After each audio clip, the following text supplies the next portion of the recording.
예, 고려를 중심으로 얘기해 볼게요. 이렇게 고려가 있으면은 중국이 있습니다.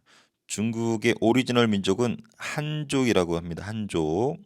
중국의 민족이 여러 개 있는데 오리지널은 한족이에요.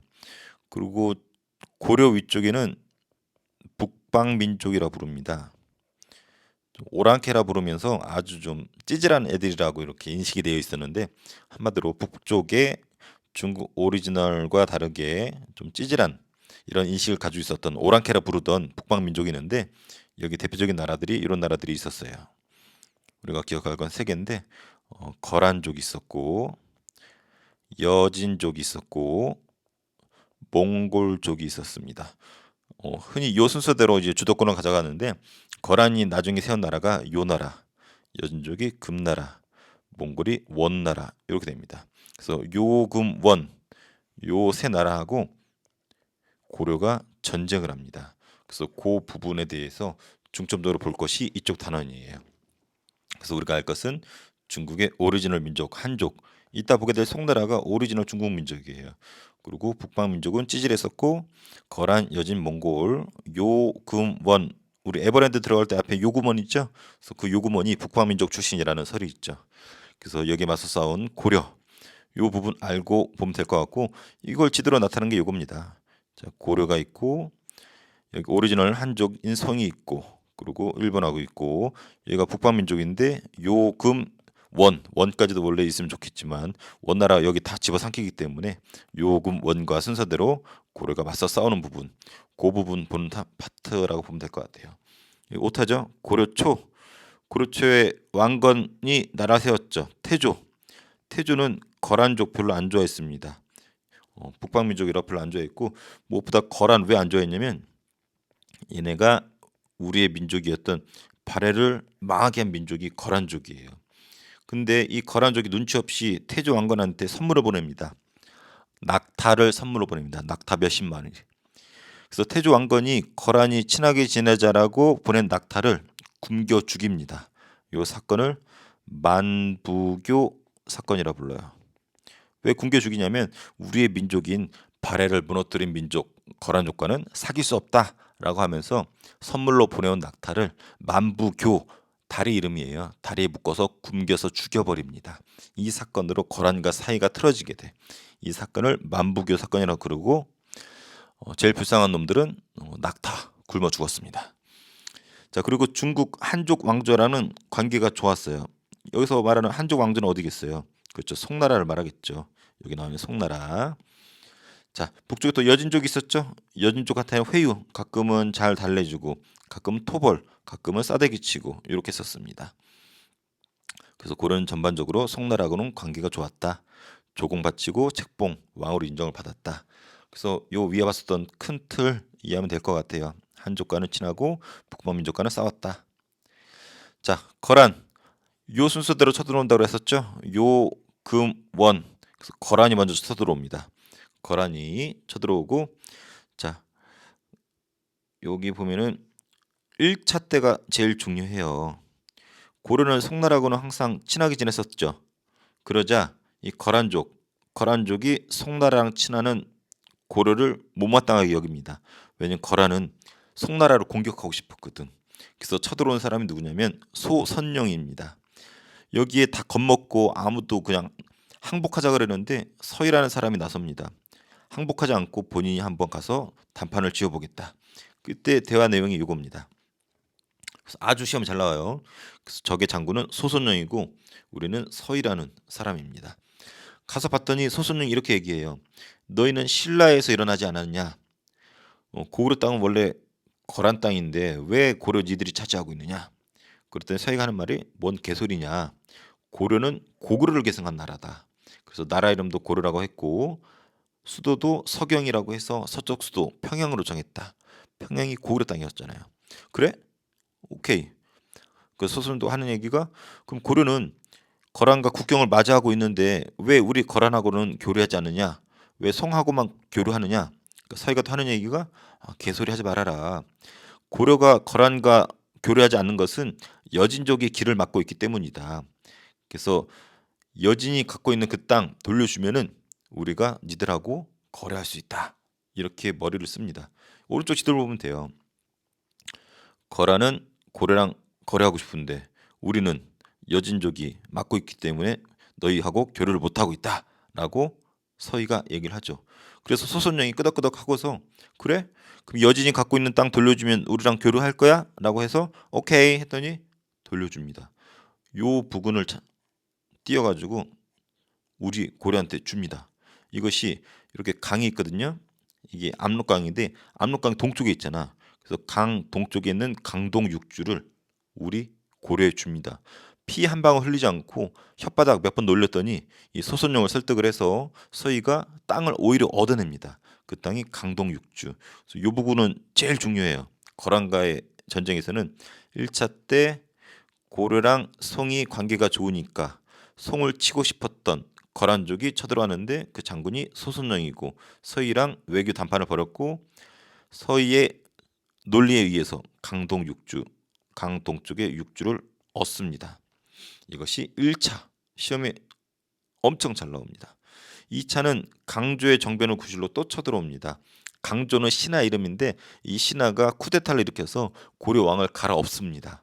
그래서 거란이 그거를 핑계로 삼아서 쳐들어옵니다. 원래 쳐들어오고 싶었는데 신하가 왕을 뒤엎었다 해가지고 그걸 명분으로 쳐들어오는데 한때는 개경까지 함락되고 왕이 저 전라도까지 도망갈 정도로 난리가 났었죠. 근데 중요하진 않아. 굳이 두 번째로 중요한 거는 3차. 3차 때는 강감찬 장군 들어봤죠. 귀주란 지역에서 큰 승리를 거두게 되는데 이것을 귀주대첩이라 부릅니다. 그래서 우리가 기억할 건 1차. 메모리가 나오면 3차 때 강감찬의 귀주대첩 정도만 알아두면 될 것 같아요. 자, 그래서 거란의 요 나라 봤어요. 이번에 여진족이 세운 금나라가 쳐들어옵니다. 볼게요. 여진이 고려를 침범했을 때 이번에 윤관이라는 장군을 기억해줘야 돼요. 아까는 거란은 서희였죠. 이번엔 윤관입니다. 윤관은 칼을 빼듭니다. 여진족이 귀찮은 이유는 이 새끼들이 말을 잘 타. 말 탄 군대를 뭐라 부르나요? 기마병이라 부르죠. 요 북방민족은 전통적으로 기마병이 셉니다. 그래서 우리도 거기에 맞서 싸우기 위한 특수부대를 조직합니다. 별무반. 그래서 별무반은 여진에 대항해서 만든 특수부대예요. 그래서 우리도 기마병에 대항하기 위해서 여러 가지 기마병도 있고 여러 가지 준비를 하는데 별무반이고 여진을 토벌에 성공을 합니다. 그리고 동북 지역에 9성을 축적을 했고 그것을 나중에 그림으로 남겨놨어요. 그래서 여기 보면은 고려 국경이라고 비석에 쓰여져 있는데 이 비석을 국경 지역에다가 말뚝을 박는 그 비석을 박는 그 모습을 그림으로 남겨놨는데 문제는 이 지역이 지금 어딘지 알 수가 없어요. 그래서 동북 지역 구성이라고 되어 있는데 이것이 현재 학자들도 어딘지 모른다. 근데 이거 성은 쌓았지만은 여진족이 돌려달라고 울고불고 난리를 쳐. 그리고 귀찮으니까 그냥 돌려줍니다. 하지만 우리가 기억할 거 여진과에서 싸움에서는 윤관의 별무반이 있었다라는 거 정도만 기억하면 됩니다. 여기 다원적이라는 표현을 쓰는데요. 아까 위에서도 봤지만 고려 주변에 여러 나라들이 있었잖아요. 전통적으로 우호적이었던 성도 있고 요금 원도 있고 그때 달라요. 그래서 고려는 국제 질서의 변동에 따라 나라의 안정과 신리가 최우선이었어. 상황에 따라는 머리도 굽힐 줄 알고 상황에 따라서는 강하게 싸대기 칠 때도 있었고 그래서 고려는 국제 질서의 변동에 따라서 그때 달리 있었다. 중요하진 않아요. 그래서 세력이 세진 나라, 비록 오랑캐라 하더라도 우리가 조공도 갖다 바치고 책봉도 받고 조공 책봉 관계를 오랑캐였지만 했습니다. 여기 구체적인 사례가 나오죠. 성종 때 거란과 우리가 사대 그들을 인근으로 모셨습니다. 그래서 거란의 조공도 바치고 책봉도 받고 거란의 황제의 연호도 쓰고 그래서 상대방이 오랑캐를 해가지고 북방민족을 해가지고 캐무시할만 한 건 아니에요. 상황에 따라서는 이렇게 머리도 굽힐 수 있었다라는 거 중요하지 않습니다. 송나라는 오히려 우리나라하고 되게 대등한 관계로 대우를 잘해줬어요. 그래서 송나라하고는 항상 원만한 관계였었다라는 거. 탐라 지금 제주도죠. 여진 얘네들한테 관직도 주고 조공을 받기도 했었어요. 그리고 뭐 북방민족들 눈치를 보면서 자체적으로 황제라고 칭하기도 했었고 그래서 이쪽은 그렇게 중요하지 않습니다. 그래서 제일 중요한 신뢰에 따라서 그때 머리를 굽힐 수 있었다. 흐름 정도만 알고 이런 분위기를 다원적이다라고 하면 될 것 같아요. 자, 고려의 국제 무역 항하면 병난도를 꼭 기억해 주세요. 국제적으로 번성했던 무역 항구예요. 병난도 우리가 기억해야 될 단어는 지금의 예성강이라고 하는 하구, 물이 나가는 쪽, 육지에서 바다로 나가는 쪽을 하구라 그러죠. 예성강 하구 쪽에 병난도라고 있었다고 합니다. 왜 국제무역항이라고 하면은 송나라 사람들, 아라비아, 아랍 상인들까지 올 정도로, 특히 아랍 사람들이 고려를 병난도로 오고 나서 자기 나라 가가지고 알리는 겁니다. 야, 고려에 갔더니 엄청 좋아. 뭐라고? 어느 나라? 고려, 고려, 고려. 여기서 유래한 것이 코리아라고 하죠. 코리아. 원래 C로 이렇게 더 잘 알렸었죠. 코리아. 그래서 우리가 지금 영문 표기로 코리아라고 불리는 이유가 병난도를 왔었던 아라비아 상인들이 세계에 알려지면서 우리나라 이름이 코리아로 확정이 된 거죠. 그래서 병난도 위치는 예성강 하구라고 했지만 도시로는 개성, 고려 수도 개성이죠. 개성 앞에 있는 예성강 여기입니다. 보다시피 화살표가 북쪽뿐만 아니라 송나라, 일본, 동남아시아까지도 퍼져 있죠. 그래서 병난도는 꼭 기억해 주세요. 고려의 국제무역항. 앞서 단원에서 통일신라의 국제무역항 어디였었죠? 네, 울산항이었습니다. 울산항. 경주가 수도였기 때문에 위에 있는 울산항. 고려는 개성이 수도이기 때문에 옆에 있는 병난도, 코리아 꼭 기억해 주세요. 자, 지금 요나라 침입받고 금나라 침입받고 이번에 몽골 세계 최강대국 몽골이 원나라로 이름을 바꾸고 쳐들어오죠. 그 부분입니다. 재수가 없었던 것이 몽골 사신이 우리나라 왔었다가 죽임을 당합니다. 이걸 핑계로 쳐들어와요. 저고여라는 사신인데 요 새끼가 돌아가다 죽네. 그래서 몽골이 원래 쳐들어오고 싶었지만 이걸 핑계로 쳐들어옵니다. 이때는 우리가 앞서 배웠습니다. 무신정권 배웠죠. 그때 최충원의 아들이었던 최후가 권력 잡고 있었는데 강화도로 도망갑니다. 강화도로 도망가는 이유는 몽골이 해군인, 수군이 없었기 때문에. 그래서 강화도가 섬이기 때문에 일로 천도, 수도를 바꿔서 싸우죠. 육지는 백성들은 그냥 방치된 상태였지만 오히려 백성들이 더 열심히 싸웁니다. 처인성 전투, 충주성 전투에서 끝까지 싸웁니다. 승리를 거둬요. 특히 이 두 전투의 큰 특징 중에 하나가 특히 처인성 전투가 제일 유명한데 김윤후라는 스님인데 장군이에요. 김윤호 장군이 적의 장군 살리타를 죽여버립니다. 살리타를 화살을 쏴서 적장 살리타를 죽여버리는 일이 벌어지고 승리를 거두게 되는데 이것이 처인성 전투. 그리고 처인이 원래 뭐라 그랬어요? 처인 부곡이라 그랬었죠. 부곡은 찌질한 애들이 좀 차별대어 받던 애들이 살던 곳이었는데 그 지역 민들하고 김윤우가 적장도 죽이고 승리를 거두는 것이 처인성 전투라고 했습니다. 지금의 처인성이 있는 곳이 지금 처인구, 용인, 에버랜드 있는 곳이 처인성이 있었던 곳이에요. 그래서 에버랜드가 이 김윤우 장군의 승리, 처인성 전투의 승리를 기념하기 위해서 만든 놀이시설 에버랜드. 믿거나 말거나. 자, 충주성 전투도 마찬가지입니다. 노비들 같은 천민들이 맞서서 승리를 거두게 됩니다. 그래서 딴 거 필요 없어요. 몽골과의 전투에서 기억해야 될 두 전투는 처인성 전투, 충주성 전투. 하지만 끝까지 열심히 싸웠지만 몽골한테 우리가 강화란 표현 썼지만 항복을 합니다. 그래서 개경으로 다시 돌아가요. 강화도에 있다가 개경으로 환도, 수도를 다시 돌아갔다라는 뜻인데 왕은 돌아가죠. 근데 최후 같은 최씨들은 가면 모가지가 날아가거든. 싸웠기 때문에. 그래서 최씨 무신 정권의 사병 집단이었던 삼별초가 끝까지 저항을 하죠. 가면 죽으니까. 그래서 우리가 우리 앞서 정치사 할 때 이거 배웠어요. 이 처인성 전투랑 충주성 전투는 몽골과의 싸움 때 대표적인 두 전투고 백성들이 하층민들이 나서 싸웠다라는 거. 특히 처인성 전투 김윤호 장군 처인 부곡 이 부분 알아두고 그리고 끝내 강화도로 천대했다가 다시 개경으로 돌아가게 됩니다. 하지만 돌아가면 죽는 애들 최씨 무신 정권의 사병 삼별초. 그래서 강화도에서 진도로 제주도 올라가면서 자살했다 그랬죠. 수도를 바꿔가면서 끝까지 저항한 삼별초 알아두라고 했었습니다. 자, 원나라한테 항복을 했지만 우리가 독립국은 유지해줍니다. 원나라가 다른 나라는 직접 지배했는데 우리나라는 그래도 독립국을 인정해줬어. 그래서 부마국이라는 표현을 쓰는데 우리가 끝까지 저항하니까 몽골도 이런 나라 처음 본대. 그래서 우리나라를 자기네 부마국으로 만들어줍니다. 몽골 황제가 있잖아. 그 사위가 우리 왕이에요. 그래서 고려 왕은 몽골 황제의 사위가 됩니다. 다른 말로 고려의 왕은 몽골 황제 딸하고 결혼을 해야 돼. 그래서 황제의 사위란 뜻을 부마라 그러는데 황제 사위 국가로서 대우를 받습니다. 물론 간접적으로 지배를 하게 되지만 그래도 원나라가 인정해준 나라가 고려예요. 그래서 많은 사람들이 원나라에서 교류를 한다는 부분 여기까지 나와 있어요. 자, 정리하고 문제 풀어볼게요.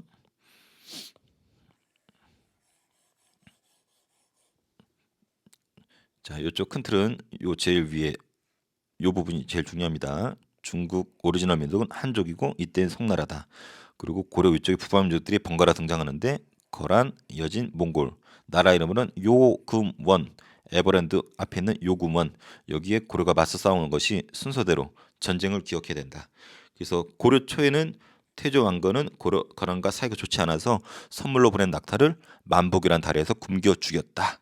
하지만 중국 한족 왕조 송하고는 관계가 좋았다. 요 정도 알아두면 될 것 같아요. 자, 거란이 1차적으로 쳐들어왔었죠. 그 다음에 여진이 쳐들어오고 요 아래 몽골이 쳐들어오고 그래서 요 금 원과의 전쟁을 구별해서 알아둬라.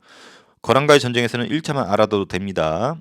그래서 고려가 송하고만 친하니까 송을 치고 싶었던 거란이 고려가 똥구멍을 찌를까봐 거란이 고려를 먼저 치게 되죠. 그래서 쳐들었던 장군 소손영. 그래서 서희가 가서 외교 담판을 벌이죠. 그래서 서희가 소손영이 하는 말이 야 니들은 신라계 승했잖아 했더니 뭔 개소리냐 고구려 계승했다. 그래? 그럼 너네는 우리랑 국경 맞대고 있는데 왜 우리랑 친하지 않아? 그랬더니 여진족이 맡고 있어서 그래? 그럼 그 땅 주면 우리랑 교류할 거야? 오케이 해가지고 여기 강동 육주를 얻어내죠. 그래서 서해 외교 담판 강동 육주 아주 시험에 잘 나옵니다. 요 페이지에서 제일 잘 나와. 그 3차는 강감찬의 귀주 대처 정도 알아두고 여진 쳐들어왔을 때 윤관의 별무반이 맞서 싸웠다라는 거, 그 동복 구성을 쌓았지만 돌려줬다라는 거, 여기는 지금 어딘지 모른다라는 거, 그리고 고려는 국제 질서 변동에 따라 그때 달랐어요.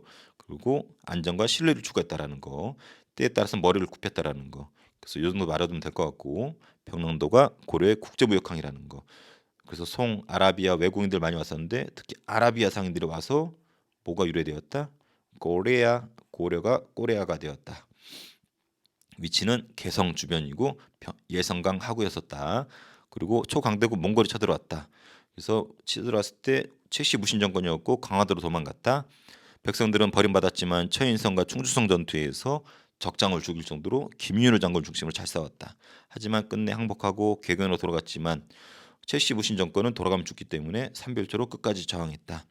하지만 우리가 끝까지 저항하면서 놀란 원나라가 독립군 지위를 부마국으로서 유지해줬고 원나라의 국제 질서에 우리도 녹아 들어갔다. OX 볼게요.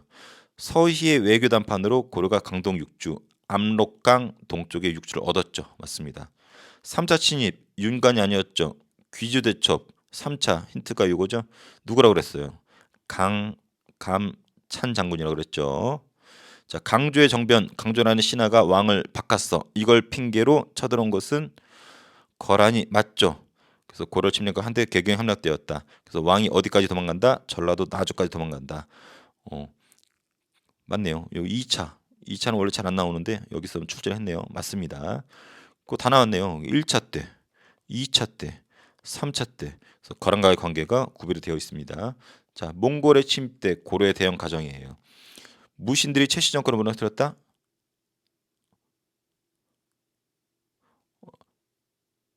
맞죠? 최씨 정권이 강화도로 가서 저항을 했지만 최씨 정권이 마지막에 삼별초를 통해서 도망가죠. 그래서 또 다른 무신들이 최씨 정권을 무너뜨렸죠. 맞습니다. 그래서 우리 무신 정권 보면은 중간에 최씨 무신 정권이 있고 그 뒤에 뭐 임유무 뭐 이런 해가지고 여러 명 나올 거예요. 얘네 무신들이 몽골과 항쟁 속에서 여기 밀어내고 얘네들이 권력을 잡은 거죠. 근데 이 부분 잘 나오진 않는데 여기선 출제를 했네요. 그리고 윤관이 동북에 구성을 쌓았다. 맞죠? 별무반을 만들었던 윤관 여진족 물리들이고 9개 성을 쌓았지만 어딘지 모른다라고 했습니다. 처인성 부곡 여기 나오네 부곡. 처인 부곡민들이 몽골군을 물리쳤다. 누구랑 중심으로? 김윤을 중심으로 살리타를 죽였죠? 맞습니다.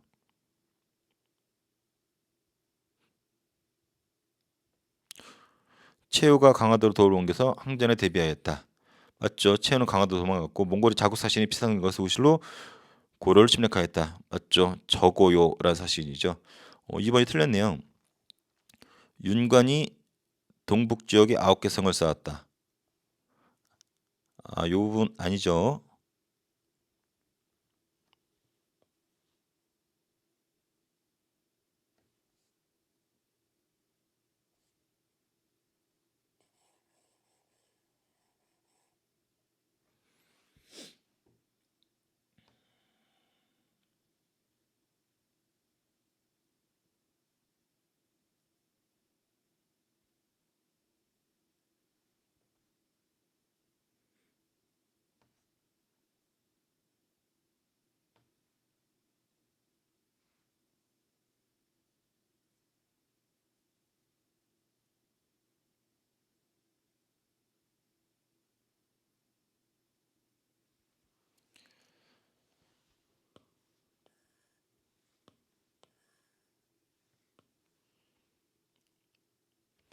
예, 2번을 볼게요.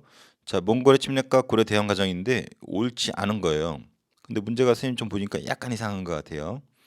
최씨 정권이 무너진 거는 이제 몽골의 침입 때문인데 몽골의 침입 때문에 최씨 정권이 삼별천을 통해서 도망가면서 무너졌잖아요. 무신 물론 최씨 정권이 있고 그 최씨 정권이 있었고 얘네가 몽골에 망하면서 그 뒤에 무신들도 있는데 무신들이 최씨 정권이 무너뜨린 건 아니죠. 몽골이 침략해 오면서 무너진 건데 정답은 2번으로 되어 있는 것 같아요. 근데 선생님 봤을 때는 1번도 좀 문제가 있어요. 그 윤관이 동북 지역에 9개 성을 쌓았다. 이 윤관은 이제 별무반을 만들고 여진족과 맞서 싸웠잖아요. 그 결과로 동북 지역에 9개 성을 쌓았기 때문에 어떻게 보면 맞는 표현인 것 같아요. 근데 정답은 2번이 틀렸다고 되어 있는데 선생님 봤을 때는 1번이 틀리지 않았을까? 선생님이 여기 2번을 한 거 출판사 거 보고 했는데 선생님이 잘못 기입했을 수도 있고 아니 문제가 약간 애매모호합니다. 처인성에서 부국민들이 몽골군을 물리쳤다. 처인 부곡 얘기했었죠. 김윤호 장군을 중심으로 부국민들이 살리타를 사살한 처인성 전투. 최후가 강화도로 도읍을 옮겨서 항전에 대비하였다. 맞죠? 수군이 없는 몽골에 대항해서 강화도로. 몽골은 자국 사신이 피살된 것을 구실로 고려를 쳐들어왔었죠. 그래서 저고여라는 사신이 있었습니다. 그래서 1번과 2번은 출제자의 의도에 따라서 좀 바뀔 수도 있어요. 그래서 최씨 정권이 무너진 거를 몽골로 볼 것이면은 1번이 틀렸고 윤관이 동북 지역 윤관이 별무한 무찌르고 동북 구성 쌓은 거 요 부분이 우리 교과서 표현대로라면은 여기 윤관이 별무한 여진 정벌하고 동북지 구성을 쌓았다. 맞는 표현인 것 같아요, 선생님은. 그래서 오히려 1번이 더 정답에 가까운 것 같고 요 2번 선생님 잘못 옮겨 적었거나 출판사 잘못된 겁니다. 그래서 요거는 흐름만 좀 이해해주고 똑같이 나오진 않을 테니까 선생님 봤을 때는 오히려 1번이 좀 이상한 것 같아요. 몽골이 때문에 최씨 정권이 무너졌다.